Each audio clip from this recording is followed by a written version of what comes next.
welcome back to my channel. It's your girl Daisy Budgets, and over here on my channel I do savings challenges, sinking funds updates, cash stuffings, a little bit of everything. So if any of that sounds like something you might be interested in, make sure to like, comment, and subscribe, and smash that notification bell to be notified every time I upload a new video. Okay, so I know that you guys have been waiting for this video, and if you can see my notebook, it is how to become a month ahead on bills. I get a lot of questions every time I film a video where I'm stuffing my bills binder or my month ahead envelope. People want to know how to become a month ahead. It is very, very simple, and I'm going to talk you through it. So if you're interested, just keep watching. Okay, so you're interested in becoming a month ahead on your bills, but you have to ask yourself two questions first. Number one, do you still have debt? And number two, do you have an emergency fund? If your answer is no and no, then you need to go back to the drawing board. You are not ready to become a month ahead on bills. Before focusing on becoming a month ahead, I feel like it's really important to first tackle whatever debt that you have and have at least a minimum of a $1,000 emergency fund in place. So you want at least $1,000 in an emergency fund, and that's going to help in the event that you got to change your tire, an appliance goes out and you need to replace it. So just having an emergency fund in place is going to help you tremendously throughout this process because it offers a sense of security. So for starters, you want a minimum of $1,000 in your emergency fund.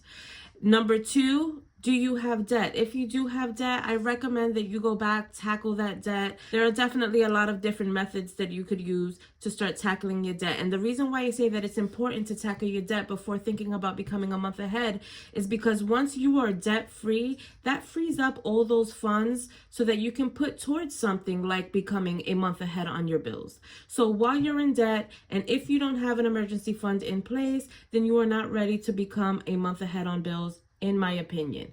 Having no debt and having an emergency fund in place is really going to make reaching your goal of becoming a month ahead so much quicker and easier in the long run. So if you're not in debt and you do have a minimum of at least $1,000 in an emergency fund for yourself in place already, well, that's great, because if you are wanting to get a month ahead on your bills, this is going to make it so much easier to do so. So becoming a month ahead is very, very simple. Personally, what I would recommend is just creating a month ahead envelope in your sinking funds. For an example, I will show you mine.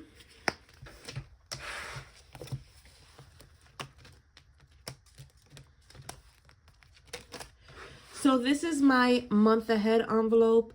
I am currently a month ahead on my bills. I am now working on becoming 2 months ahead on my bills. So that is that. So basically what I do is after all my bills and expenses are paid for the month, whatever I have remaining, whatever I have to spare, I'll take a portion and I will put that into my month ahead envelope. Over time, it's going to accumulate to the point to where I have enough saved to cover an entire month's worth of bills. You guys, it's so important to keep in mind throughout this process that this is not a sprint. This is a marathon. So this is something that you're going to be doing over time. However, how quickly you reach your goal is definitely going to be dependent on your income and how much you stuff. So if you're working with a lower income, then it might take you longer to reach your goal of becoming a month ahead, but that is okay because like I said, this is not a sprint. This is a marathon. This is something that happens over time, and you don't want to be comparing your budget to anybody else's. So once you have accumulated enough into your month ahead envelope to cover an entire month's worth of bills, what do you do next? You're going to take that money, you're going to deposit it in the bank for the first of the following month. So let's say, for example, you saved up your goal amounts. Now you're ready to deposit the money into the bank. Let's say you deposited the money in towards the end of December. So you know January's bills are already covered, right? Because you deposited the money in the bank, you have the money for January's bills and February's rent. So a lot of people get confused with that because they're like, well, if I'm becoming a month ahead, how do I have February's rent already covered? That's simple. Usually in most cases, if not all, you're paying your rent a month in advance. So towards the end of December, you're already paying your rent for January. So your January's rent should already be covered. So come the month of January, that rent is already paid. So in the bank, you have the money to cover the bills throughout the month of January, but February's rent. So I'm hoping that makes sense, because I know that can become a little confusing. If you got to listen to it over again, rewind it. I try to break things down as simple as possible because I am not a financial advisor. So a lot of times I need something broken down to me in layman's terms. So I'm hoping that you got that. I know it can be a little confusing, and hopefully I didn't just go ahead and confuse you more. Now you're a month ahead on your bills, right? You've been saving, you deposit the money in the bank, you are a month ahead on your bills. What do you do from there? How do you maintain being a month ahead on your bills? All you really need to do is make a list of your monthly bills. So let's say your rent is $1,000 a month. And your utilities are, let's say, $400 a month.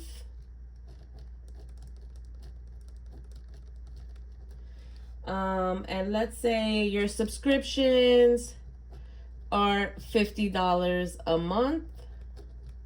This is not including any groceries or anything like that. These are just your monthly bills.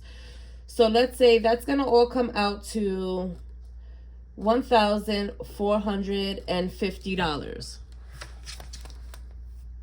Okay, so let's say these are the bills that you have to pay. I'm sure most of us have more than just this to pay on a monthly basis, but this is just an example. So let's say all your bills and expenses come out to $1,450 and you get paid 4 times a month.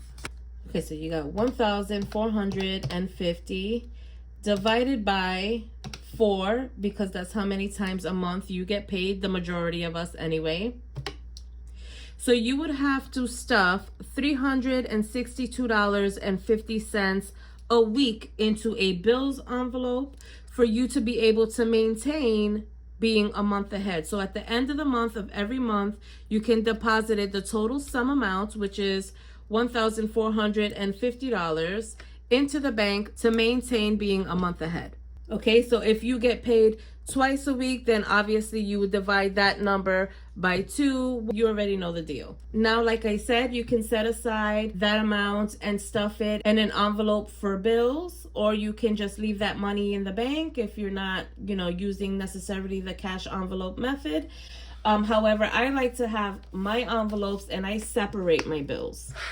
So I have an envelope for rent, and because my husband gets paid 4 times a month, I break it down into 4 increments.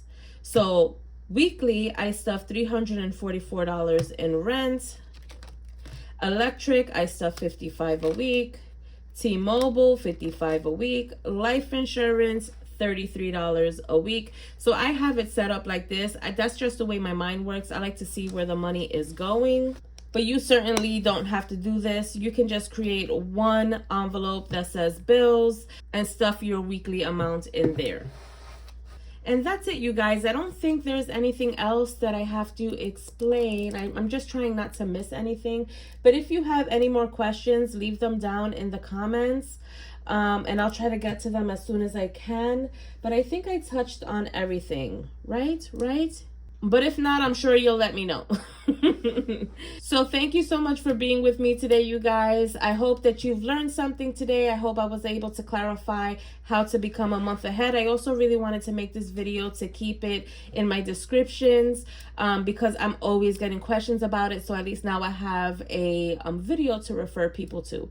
If you made it this far into the video and haven't already done so, make sure to like, comment, subscribe, smash that notification bell to be notified every time I upload a new video, and I will see you in my next one. Bye.